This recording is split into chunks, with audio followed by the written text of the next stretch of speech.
Hello, everybody, and welcome back to the Hearthstone Championship Tour, America's Spring Preliminary. My name is TJ, and joining me on the desk for the next match, it is going to be Brian Kibler and Frodan. I really like that segment that you did. I don't. Okay, so what happened you was... smudged my board. What happened was like, let's just throw out some Hearthstone trivia for some people enjoying it. Except we burned through the questions really fast. Yeah. And I was like, well, I have to make sure that we have to just go for a little bit longer. And I got caught with my pants down. I guess I have like a lot more questions, but I put it on the second page, and the second page isn't with me right now. So that's the explanation. But now you know that it's Amnesiasc versus Impact coming up. Now you know that the stream is not pre-recorded. Exactly. This is live. Living proof. Live as live could be. Yeah. I was just like, well, at this point, I'm out. Well.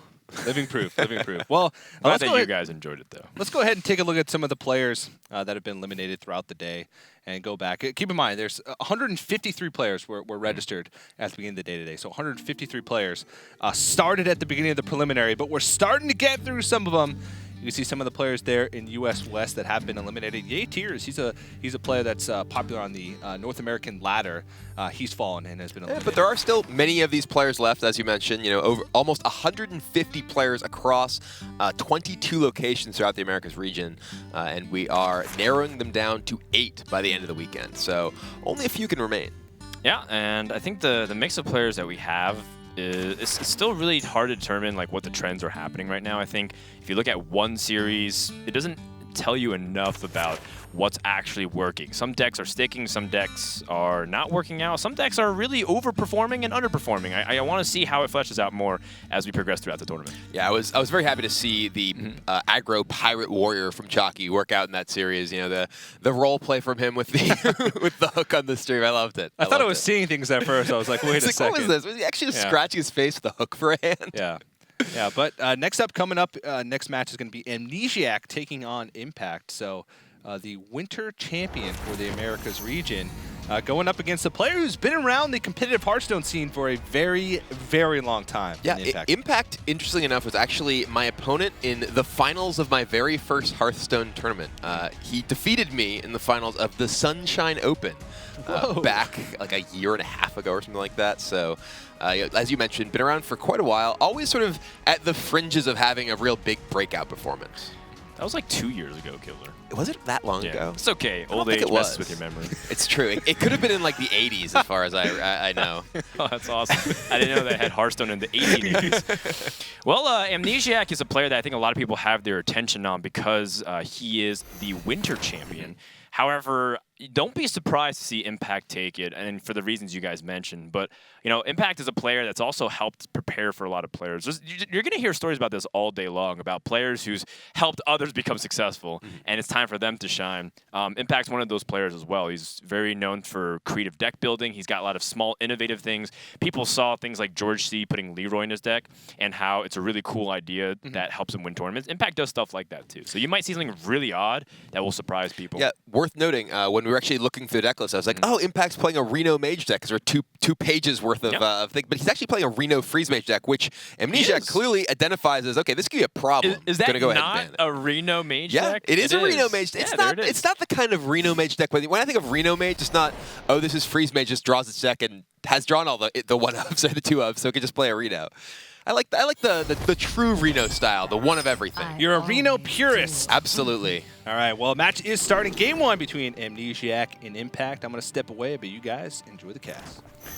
Thank you, TJ. Amnesiasc versus Impact start off with the Rogue Mirrors. These are two very good Rogue players, and when you talk to Rogue players, not only are they extremely loyal to the class, but they're also kind of elitist, Kibler. And they always think that their list is the best. They always think that their line is the best. And it's very interesting to see a clash of styles. Immediately right off the bat, cards like Journey Below is a heavily debated card in Rogue these days. Yeah, Journey Below is an interesting card because as a 1-cost spell, it obviously works fairly well with Auctioneer itself, can set up combo very well, and also can just be a card that can allow you to take kind of a proactive line.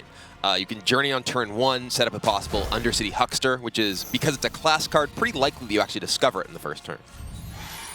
And as a turn 1 play, it's not bad at all. You can use it to address the situation that you want to use it in, like against control decks. Or Nubarok actually is a playable card. Against aggro decks, not so much, but you can pick faster cards like Undercity Huckster and even Harvest Golem. Yeah, Amnesiac does use it to pick up a Sylvanas Windrunner here. That gives him possible later game power. It is a card that just as a 6-cost minion that doesn't do anything immediately is very vulnerable to sap, which is a sort of crucial tool in the rogue arsenal. Out of all those choices, though, Wobbling Run's not necessarily a strong Also, pick. pretty vulnerable to sap. Yeah, and then a Nubarok way too slow. The game will end much earlier than a Nubarok effect will kick in there. Now, Amnesiac is playing the Leroy Jenkins with the Cold Bloods as a way to finish. Impact with Cold Blood implies that he has the same, but he also could just be playing Cold Bloods too. Yeah, there's sort of the big difference in a lot of these rogue decks. We actually saw Fibonacci playing the Malagos version, which is obviously very spell-centric, not the Cold Blood finish. But there is the sort of the Leroy plus Cold Blood, or the South Sea Deckhand plus Faceless plus Cold Blood, which gives you a little bit more flexibility in terms of how you use your burst, but it's not quite as compact a combo. All right, well, Amnesiac now has couple of options on how he wants to address the board here. He's got the Shadow Strike, or he can try to be proactive with putting his own minion on the board, but as a result getting it killed. And if you play Shadow Strike, you're like foregoing development onto the board. And also your mana is a little bit inefficient, so do you even equip Deadly Poison behind the Shadow Strike? Yeah, we actually saw Amnesiac choose not to play his Deadly Poison last turn, whether he was saving that to combo with, say, Edwin Van Cleef or Violet Teacher. He is going to go ahead and Shadow Strike and then choose to use his Deadly here. It looks like this lets him set up to actually play one of his multiple more expensive minions in a future turn. Whereas if he just kind of sat on that Deadly Poison, he'd still be sort of off mana for quite a while. Right. It doesn't get the token from the Violet Teacher, but Amnesiac's looking to play the Azure Drake anyways. Yep. And then hopefully pick up a 2-mana spell, or even a backstab. That would make his life a lot more convenient. He finds a prep, so he could prep Fan if he wanted to, but I imagine he'll likely save that to go with either Edwin or Violet Teacher, or preferably the Auctioneer later in the game. Well, Impact has a lot of spells here. Yeah, he could kind of get things going and get the Auctioneer on, but decides to just go ahead and take care of the Azure Drake immediately with his SI agent. Maybe he's looking to build up a bigger turn with an Auctioneer. Yeah, I was immediately looking like, what if he coined Auctioneer? And of course, the really awkward process of trying to decide which toxins are applicable. But you know what? He's just going to convert the coin into a card as opposed to using it for that accelerated mana usage. And this is interesting because Amnesiac is able to play the Sylvanas here, and now with no sap from Impact, he does have the ability to kind of go digging with Auctioneer. But even if he's able to Auctioneer Conceal, there's the threat that Amnesiac could kill his own Sylvanas to potentially allow him to actually steal the Auctioneer. Right, such as this case where normally a 5-health minion, you can just Shadow Strike it with that prep. But yeah, we see Feyleaf Toxin, kind of the same effect of Conceal, though only affects the single minion. Impact does decide to go digging here. He has Fan. He could dig for a few more cards, just get maximum value out of this Auctioneer. But he has to be afraid that potentially Amnesiac will be able to kill his own Sylvanas and be the one to start drawing cards off Auctioneer.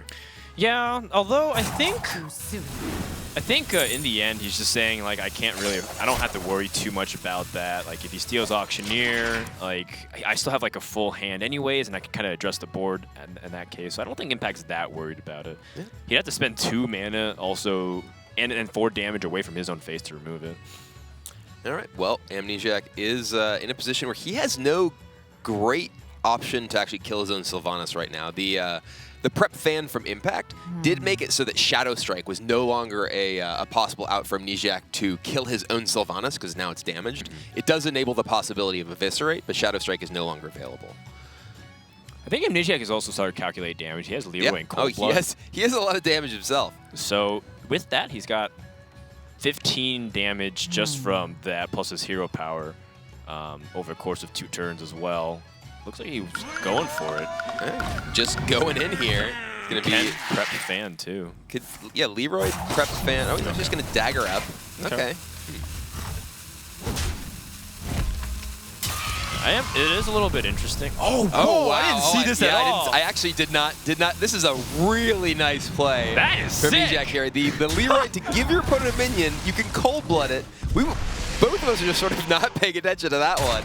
Yeah, like the whole point is Sylvanas couldn't actually kill herself because of the Eviscerate, but we didn't think about the Leroy's generating the whelps. That's a really sweet play. It does leave Amnesiasc in a position where the Auctioneer is now revealed because Conceal lasts to the beginning of Impact's turn. So he's not going to get benefit off of it himself, but it does prevent Impact from getting a huge turn with that Auctioneer himself. Yeah, although, I mean, Impact said you used a lot of resources in order to kill it. He has a second Auctioneer. And so what Impact's saying is like, yeah, I'm just going to hope that you kind of gassed out on resources, and then I'll play my Azure Drake or Gadget Sand Auctioneer. So even though Amnesiasc made, in my opinion, a pretty sweet play, probably one of the better plays we'll see all day, can he continue this momentum? Yeah, he's kind of low on cards here, as you mentioned. Impact with that full hand, thanks to the turn he got with Auctioneer. And yeah, Amnesiasc now just kind of forced to go as aggressive as he can. He's already used his Leroy too, so he's really much lower on burst potential. And yeah, Impact just has Auctioneer. He's going to go ahead and just start things off with Conceal. Man, he's got Concealed to Gadget Sand, but I think the bigger problem is that he's got a Leroy and 2 Cold Bloods. Oh, yeah. The game could just end dramatically, and here's the best part for Impact.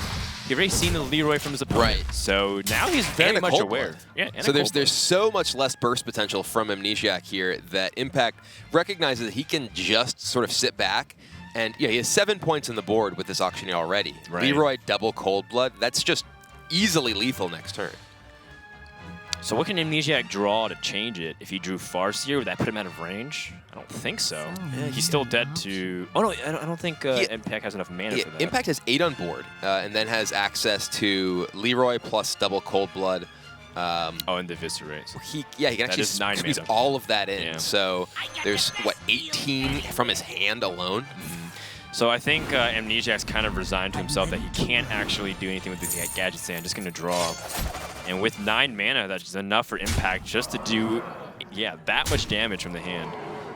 So he, even if it was in a very optimistic scenario, you're way over the damage threshold here. If you're in Amnesiasc's position here, you basically know you're dead. You can hope that your opponent's hand is somehow full of Azure Drakes and Farseers, and maybe you get an extra time. But it is not, and Impact will take the first game with a lot of burst damage. And there it is. Winning the Rogue Mirror, a very crucial thing for Impact, particularly because if your lineups are similar, if you can get that extra edge, it gives you that much more likeliness to win. So very nice game number 1 here for Impact. And those Rogue Mirrors are always so volatile because of that. Sometimes you can even be ahead of your opponent with Gadget Sand drawing cards, and then your opponent just Leroys you down anyway. Yeah, you just use the Leroy Jenkins charge and you die. They're games that have really big moments. It's like, one big turn with Gadget Sand, one huge burst with Leroy. Yep. They can really turn on just a single turn really that can really swing everything around. So Impact now just has to win 2 more games with that Warlock deck and the Shaman. And Shaman and Rogue still seems to be 2 of the more powerful classes here. But Warlock also is one of those classes that's really snuck up on us the more we've seen it in action. I think out of the top 5 decks, 2 of them are Warlock decks. Yep. I think it's a class that people weren't really expecting to have a significant power level considering how much their cards have changed, like Handlock and Zoo. But still, Warlock's a very well-represented class. Still got Life Tap. Still has Life Tap?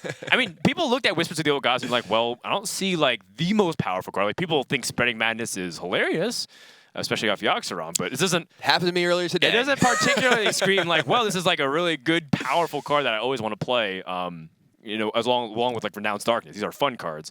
So... Warlock still ends up being very relevant despite that. It's a very cool thing, I think. Yeah, and the Reno Lock style has still been very popular, and that is not what Impact will be going to right now. He is going with his aggro Shaman list. We have seen a real variety in Shaman decks. We've seen aggro Shaman, we've seen mid-range Shaman, we've seen the aggro Evolve Shaman from Chalky just last round, and then the sort of crazy control Shaman from Tides. So this is a class that for a long time was kind of regarded as one of the sort of black sheep of the classes. Not really necessarily one that was particularly prominent in tournament play, but now one of the most highly regarded, even with a variety of different decks. All right, well, the Rogue versus Shaman is just a tricky matchup, especially for the aggressive version of Shaman, but it's not unwinnable. You still have some ways to fight back, but you're not off on a good foot at all. You don't have the coin or the extra card from Amnesiasc. And Impact has some early game plays, chooses to coin the Flame Juggler. Any opinions on this, Kibler? It's interesting. He does have the Tunnel Trog as well, but he's nothing to pump the Tunnel Trog. So I think that he just wants to get in the maximum damage he can. The way that his hand curves out is better with, I think, 2 into 1/1 into 3, rather than just 1 into 2 into what do I do next. So it's definitely I think interesting sort of look at, okay, how do I maximize my mana in the early turns? The hand may seem like kind of, oh, it plays itself. It's got a 1-drop and a 2-drop and a 3-drop, but that's not necessarily the most efficient way you can use your resources. That makes sense. I mean, the longer you keep onto the coin, the less impact it has. Well, I like it. I like it. That's all I'm good for, Kibler. But this Totem Golem Impact would have much preferred to see earlier. Though he does have, again, sort of a fine curve next turn of possibly Totem Golem plus Flame Dung to keep the pressure on. Mm-hmm. But Amnesiasc, he's been able to answer pretty well. The Deadly Poison and Eviscerate giving him a pretty clear board already, and he is just down to 18 life, which can be very scary with a deck with as much burst potential as Aggro Shaman does have. This is already getting out of hand. Like, Impact's going to have 6 power on board with no clear way to be removed. Amnesiasc already used Eviscerates. He already used Deadly Poison. And this is one of the places where the change to Blade Flurry really stands out. This kind of board with multiple 3-health minions, particularly. 2-health minions you can sometimes get rid of with Spell Power plus Fan of Knives, but 3 health, once you've especially already used Deadly Poison, gets much more difficult for the Rogue to remove. Yeah, Tomb Pillager is the only minion that Amnesiasc can play. I think he's evaluating if there's anything worth using Fan for to draw onto, but Tomb Pillager is probably the best in terms of fighting back on the board. It's a gamble either way. I think Amnesiasc recognizes he's in a bad spot, and he might have to choose to play for his outs as opposed to playing his best play. One strange play that Amnesiasc could even, and maybe he's considering making, is Tomb Pillager and concealing it, so he's actually able to possibly kill an opposing minion, because the possible attacks that can be made with Flame Tongue or some sort of abusive Sergeant clearing, you can run into some awkward spots, and I think that it's actually what he's debating here. Yeah. Is, do I want to just ensure that this gets some attack next turn? Chooses not to go with it. And as a result, Flame Tongue Totem's going to be really painful. Yeah, and we will see. He may, I think Impact is just going to go face here. He does have the possibility of trading, but, me no trade, me go face. Oh, well, SI7 Agent, not a bad pickup at all. It's about the best draw I think Amnesiasc could have hoped for. He can use Fan plus SI to take out Flame Tongue and give himself a body. He does leave himself, with still very low life total, but he can attack one of those wolves down, and the Fan also happens to kill the Wolf Rider as well, so pretty good spot all of a sudden for Amnesiasc, as long as he can fade some burst damage from Impact. Okay, so he's choosing to remove all the damage off the board. That makes a lot of sense too. He does trade in his Pillager and prevents any possible damage coming out of Impact on his next turn, recognizing that over time, he's in a great position here as long as he gets that time. Well, more importantly, just going to cross your fingers and hope that your health can stay as high as it can. If you're at 6 health, you're within range of much more things to kill you with 2 card combinations than just 8.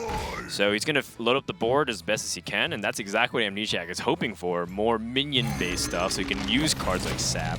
Yeah, and Earthshock here for Impact, a very, very low impact draw. Definitely what he's looking for to deal with something like a taunt out of another style of deck, but it's not what he's looking for here at all against the Rogue. Adam Drake could be really good, depending on what the next card draw is.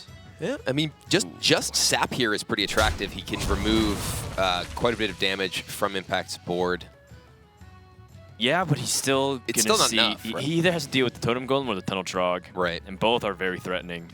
Yeah, I mean, he can if he bounces the Trog, Impact can just replay the Trog, or rather the Totem Golem, he can just replay it, buffing the Trog as well. Right. And that represents quite a bit of damage. If he bounces the Trog, then that may represent less damage later, but either one actually effectively represents the same amount of damage next turn.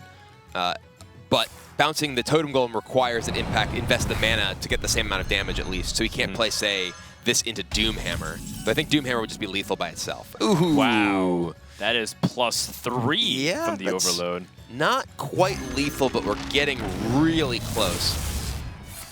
He's going to put him on 2 if he just chooses to go all in. And I expect that we will see the face being the target. Amnesiac needs to draw. Does he have another Fan of Knives available? Yeah, I was going to say, if he found another fan, that Blood Mage plus fan would actually clear the entire board, except for the, not going to do it. So Impact off to a quick 2-0 lead against the Winter Champ. Yeah, and it all kind of started off with making sure that he curved out correctly against the Rogue.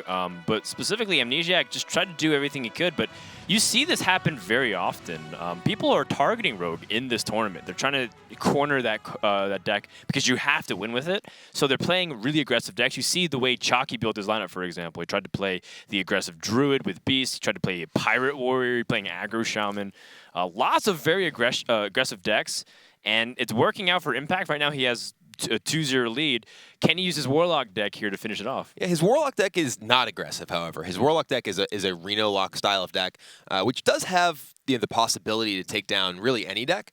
And Amnesiac, he has to win with all 3, so it's definitely a rough spot for the champ. Yeah, and Reno Warlock used to be decent against Rogue, especially when they ran the oil variants of it. A lot of Rogue specialists will, of course, disagree. They always feel like Rogue is favored, but the reason why is because Reno Warlock in the past still had a lot of reasonable threats on turn 4, especially if you played a demon version of it. You had Void Caller, you still had really powerful demons like Mal'Ganis still in the rotation. These days, Reno Warlock has taken a big hit with some of its early game plays. So nowadays, I'm not so sure, especially with Shadow Strike around, I feel like Rogue still has that edge over it. So I wouldn't be surprised to see Amnesiac queue it up, unless he chooses to go for even a better matchup with his Mage or his Shaman. Yeah, the Rogue in general tends to punish the slower control-oriented decks when Rogue has the time to just build up its hand. I mean, we saw this earlier today with Fibonacci versus Tides of Time. Tides had this incredibly powerful deck with an incredibly powerful late game, but he just died in one turn because the Rogue drew its entire deck with Malagos. So the proactive decks that put a lot of pressure on the Rogue tend to be the ones that do take the victories, as we saw just then. But it will be Rogue again for Amnesiac, and Impact, of course, playing his Warlock deck. You already see substitutions that Reno Warlock is just going to have to make. They have to make, like Shadow Bolt over the Dark Bomb, or Spellbreaker over the Iron Beak Owl. The Shadow Bolt is actually a card that has, kind of grown in terms of its effectiveness, given the current environment. The popularity of Totem Golem, the popularity of Tomb Pillager, of Gadget and Auctioneer. These are all 4 health minions that it is nice to have a clean answer to in the form of Shadow Bolt. Yeah, true that. It's got its own strengths in its own way. So Dark Peddler, picking up anything of value is really good. Power Overwhelming is the highest value. Impact, when he's playing the Reno Warlock, still also has some of that really powerful game-finishing potential. He's got that Leroy Jenkins Power Overwhelming and Faceless. That's still something Amnesiac has to keep in mind, but we don't know if that'll end up becoming an actual threat because Rogue will be the one putting on pressure. Yeah, the Amnesiac does have the ability to perhaps generate some threat here, but not really anything especially impactful. He doesn't have a Edwin or access to an Auctioneer just yet, so Impact's going to have time. Though at the same time, Amnesiac is playing the deck that, over the long term, probably has the more ultimately powerful tools thanks to the card draw of Gadget Sand. You gotta lay off the Impact puns. I didn't even intend that as a pun. I know. That was just, I looked at you and you looked like you didn't realize you just did that. I did not realize that was not intentional. What do you think about this, by the way, that Impact intentionally used a Demon Wrath on a 1/1 because he didn't want to life tap and I guess feel his card count too high? It also just gives him kind of the ability to keep Amnesiac from being able to get powered up Shadow Strikes, powered up Eviscerates, which could potentially clear the Emperor he's looking to play in future turns. So he's going to be coining out this Emperor this turn. He wanted to ensure that it wasn't easily dealt with, but it still is because Amnesiac did have the Azure Drake available as well. Yeah, it's interesting because Impact does have Doomsayer, and I guess Doomsayer would draw out the Shadow Strike.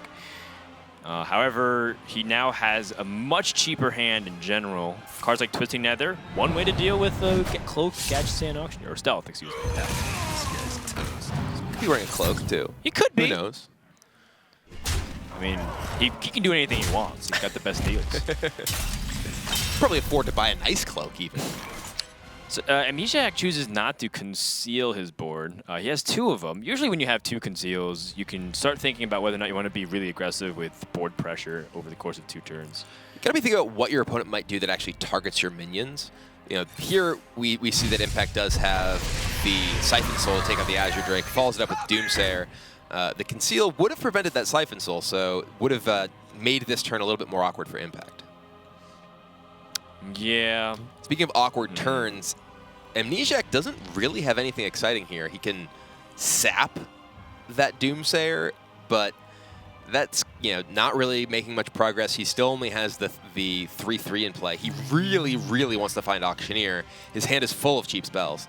Yeah, and the most important thing is that Amnesiac, even if he chooses to go for the Leroy Conceal, there's a lot of AoE that could kill him. I mean, Demon Wrath is out of the way, but Hellfire, Twisting Nether, Shadow Flame, all of these cards could be problematic for Amnesiac. And if he did Leroy Conceal, he'd just be Leroy Conceal and kill, use a bunch of the damage to kill this Doomsayer too.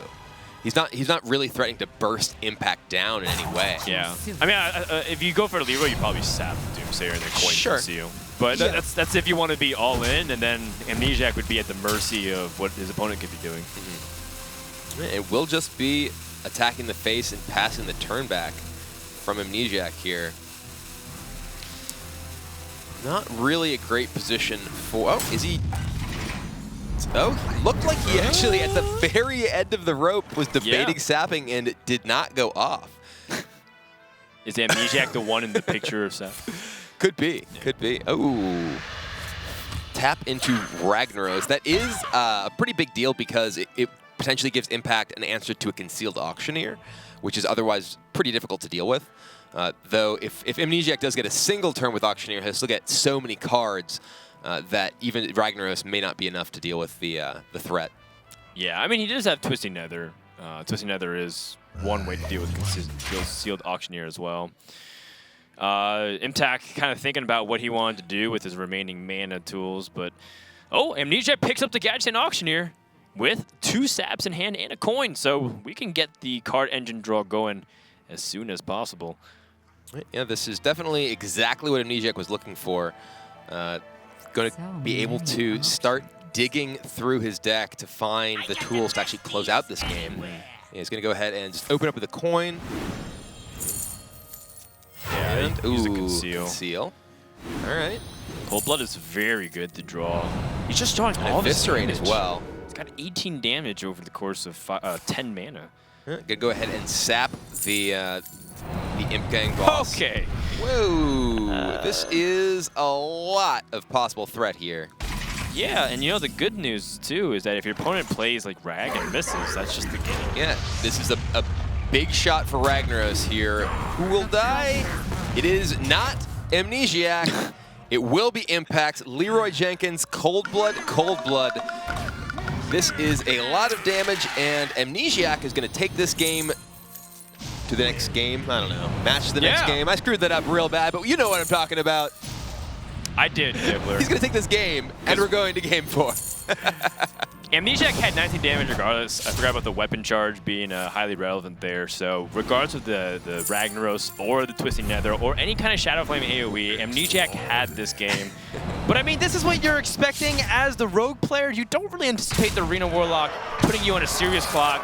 This was just a beating. It wasn't anything close. Normally, you're supposed to be like, it could go either way. But this one was just a domination from start to finish. I mean, as soon as he found that Auctioneer, he was just able to assemble everything he needed. I mean, if he was one turn later with Auctioneer, that may easily have gone the other way. Right, Ragnaros would be pressuring. You don't draw the cards you need. I mean, there's also no guarantee the Auctioneer would have drawn the extra damage too. Right. It could have just gone minions. We've had a lot of cases where Auctioneer draws an Earthen Ring Farseer, an Azure Drake, Edwin Van Cleef, and you're like, well, these are all good cards to have like 3 turns ago leading up to the Auctioneer.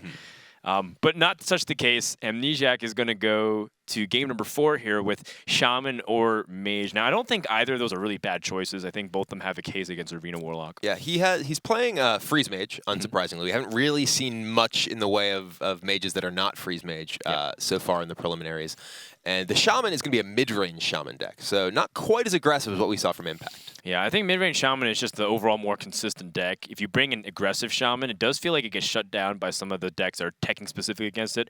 Aggro Shaman and Rogue and Zoo are something like public enemy #1 right now for making sure that you don't get overrun by these decks. And I think in many cases, the mid-range Shaman decks have the same proactive tools. Not quite as much. They don't tend to have the Ardent Horse Riders. They don't tend to have Abusive Sergeant. But they can still get Tunnel Trog into Totem Golem, into Feral Spirits, and just rush people down. So still the ability to put people under a lot of pressure and a much stronger long game as well.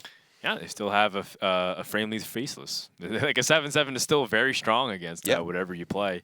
So Amnesiasc from here, I probably would like to see the Freeze Mage come out. I think mid-range Shaman does tend to struggle a little bit more because you're so board-centric. And Warlock still has those area of effect cards that can sweep the board still, 3 or 4 of them, and sometimes even more depending on how Dark Peddler like pulls off stuff.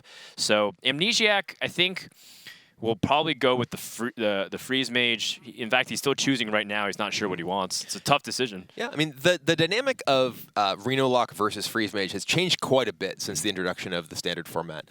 It used to be that there were so many powerful healing tools in Reno Lock, both Reno itself and Antique Healbot, that you could often just, they throw some damage at you, you just heal back up. But with Healbot gone, there isn't nearly the same sort of ability to manage your health total, which means that you are much more threat of just getting bursted down. Yeah, you definitely see that Reno Warlocks are struggling a lot more to deal with the game plan of Freeze Mage to, chip your health away, right? They just keep using the hero power every turn they can to start draining you down to 20, 19 health. And if you're playing the Forgotten Torch version, which is much more emphasis on killing your opponent, even without Alexstrasza, you have to use Reno Jackson very early on. So Impact, this shouldn't surprise him to see the Freeze Mage choice here. And off to a pretty reasonable start with the Peddler into a Power Overwhelming. He does have one of his heal cards in his hand, the Earthen Ring Farseer right there.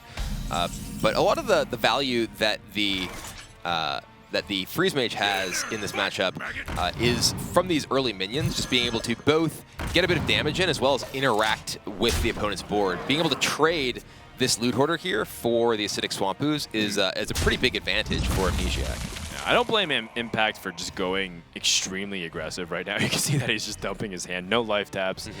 Just try to pressure your opponent, because that's how Freeze Mage buckles. A lot of time people look at life gain as a way to fight Freeze Mage, but that's really only specific to a couple of decks. Usually the best way to win against Freeze Mage is just to keep putting stuff on the board and hope that they can't answer it. Yeah, if you're able to both pressure them and have some sort of tool later on to disrupt their burst damage combo, that's the best possible scenario. If you're able to say something like Mid-Range Warrior, you have access to both the ability to actually get damage in early on, and also if the game goes long, it's like, okay, I have access to Armor Smith and Whirlwind, which I can get out of range if you start to really threaten me.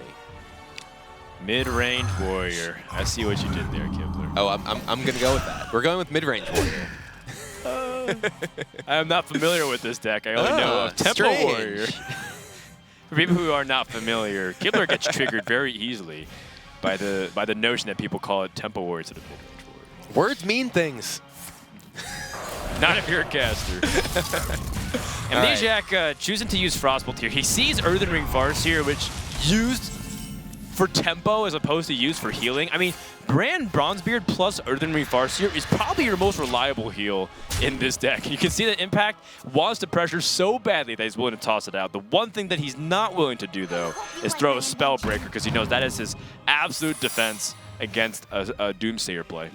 Yeah, and this is, I think, Impact really looking to... What? He has Leroy Powerhouse and Faceless. That was a pretty good draw there. Does leave him with the full burst combo in his hand and all reduced in cost. Yeah, so, it's only 8 mana. Yeah, as soon as turn 8, Impact can just do 20 damage out of nowhere. He is, of course, playing as Freeze Mage, which is a very strong deck at being able to handle burst damage thanks to Ice Block. Certainly. However, the last 6 points of health, at least the ones that we see, might prove to be a little bit difficult to even get past if Amnesiac just chooses to play very defensively with a Fireball and a Hero Power. Yep. How does Impact, based off his hand right now, how is he going to get that 6 damage? He can't really.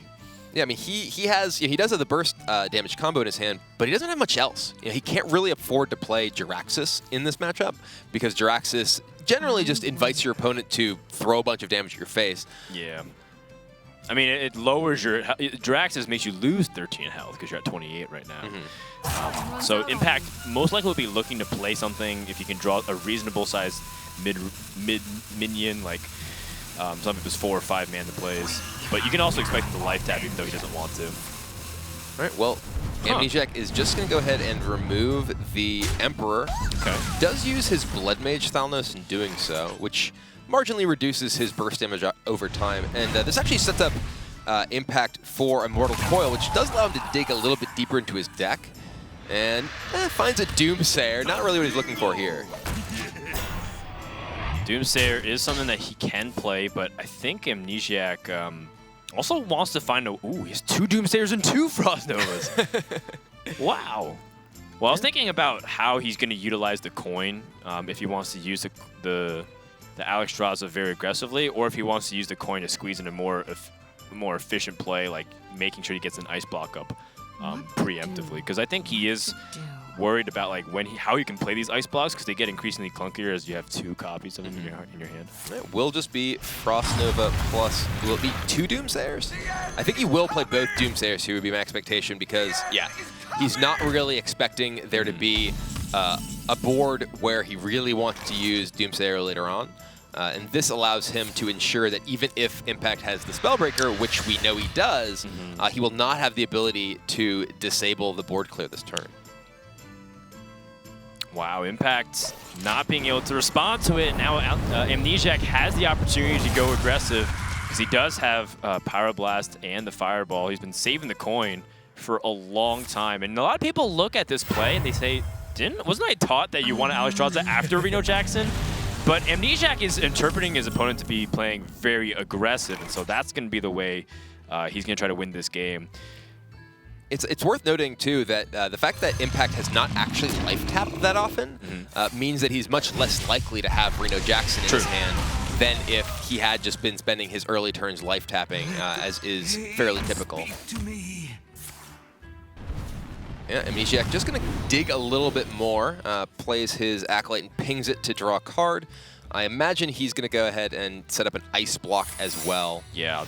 Take the mana to do it while you have the chance to, which coincidentally happens to be a really good thing. Yeah, and that's a nice draw for Impact there. The Stampeding Kodo will let him clear off this Acolyte and not allow Amnesiac to draw any additional cards, but he still is kind of in a position... was just going to go ahead and burst the Ice Block. It is interesting. I would like to see Impact attack first to see, because if it is Ice Barrier, would he have enough damage still? I don't think he would. It looks like he's thinking through his turn here. Yeah, going to go ahead and attack first. Okay, so he sees that's not Ice Barrier. I mean, if it was Ice Barrier, he'd be at... he'd be still at 24 health, so he wouldn't be able to kill him. Yeah, he would also break the block at 6 and would have no real, particularly good finisher. That's true. Once that happened, so... Drax is only 3 damage. Okay, well, either way, denying that card draw was massive because Amnesiac was clearly looking for ways to end the game. And right now, he only has 17 points of damage, or sorry, 16 points, but 17 if he hero powers over the course of this turn. So he can't actually do it. I wouldn't be surprised to see him just dig with Novice Engineer. He could play the Emperor Thorson and Frost Nova if he feels like he can get the damage from the Emperor Thorson onto the phase. And also even reducing cards like Ice Lance to 0 isn't exactly bad either, because Pyroblast also becomes 9, so you can squeeze in other stuff. Yeah, he will go with the Emperor play. And knowing that Siphon Soul is gone also means that the chance that Impact can actually answer the Emperor is much lower. He can potentially silence it, but the body is extremely relevant here, as we mentioned, because of the burst damage that Amnesiac can bring to bear next turn. Here's like one of these interesting things about Impact's play too. He had the opportunity to play Mountain Giant and Big Game Hunter, but he chose to go for the health first because he was worried about dying. And now I think he'd much rather have Siphon Soul than the Big Game Hunter, so they're able to answer the Thaurissan very efficiently. Well, the Spellbreaker on his Giant allows him to take out Thaurissan. And still, it looks like he's debating the possible life tap this turn, which is certainly a very scary situation. Gonna go ahead and pass, and he doesn't want to run the risk. Oh my goodness! Speaking of scary situations, that is a lot of burn in Amnesiac's hand here. Gonna go ahead and open with Novice Engineer. Oh, and a Blizzard as well.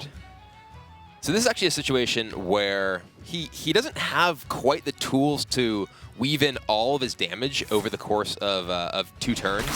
He can Roaring Torch or Fireball now, but that leaves Impact at 12, and he would only be able to do at most really 11 next turn with the Power Blast, and assuming that the Engineer is able to even attack face. So he really needs to pick up an enabler for Ice Lance. Well, he could pick up another Ice Lance. That's true. If he had Pyroblast double Ice Lance, that is actually a way to generate damage. I don't know. Like Amnesiac, I was also maybe worried in the back of mind, like, is there any kind of heals that I have to account for? If I play Burn, what if he plays Reno? Did I just lock myself out of the game? So he chooses just a Hero Power. Impact still doesn't have it. And like you said before, he's definitely not looking to life tap if he doesn't have to.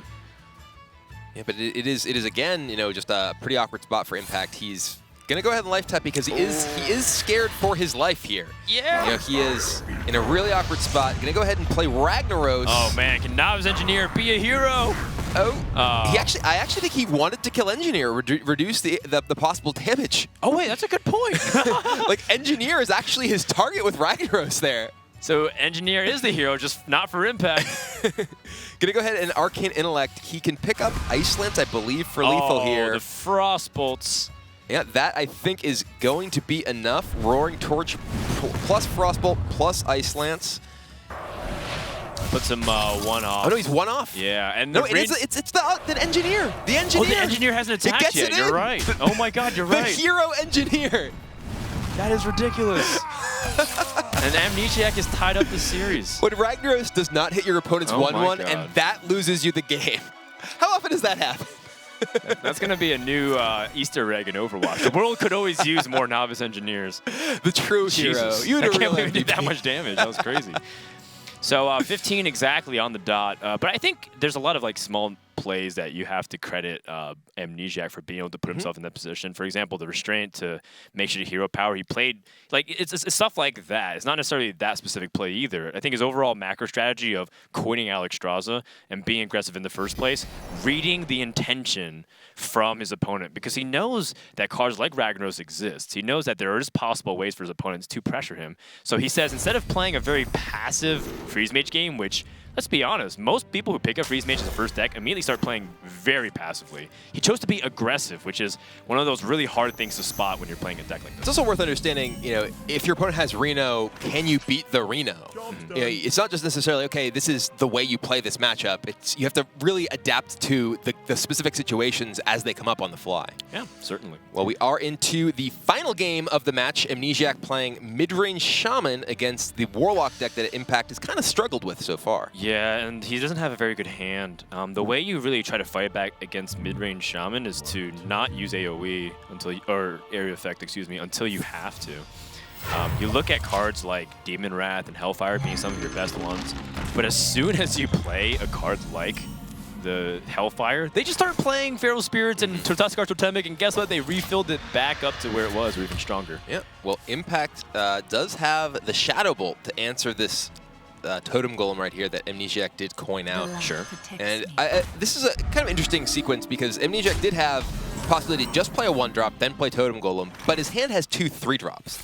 So he chose to coin out the 2, then play the 1, and it leaves himself not overloaded on turn 3, which is pretty important sequence there from the Winter Champion. Yeah. Oh, Wow. Flame Tongue Totem off Really the Totemic. problematic. And Impact just has to pull the trigger on Hellfire, which he picked up this turn. Sure. You know, there's just too much threat on the opposing side of the board. And the Argent Squire does live, and Thing from Below will come down as well.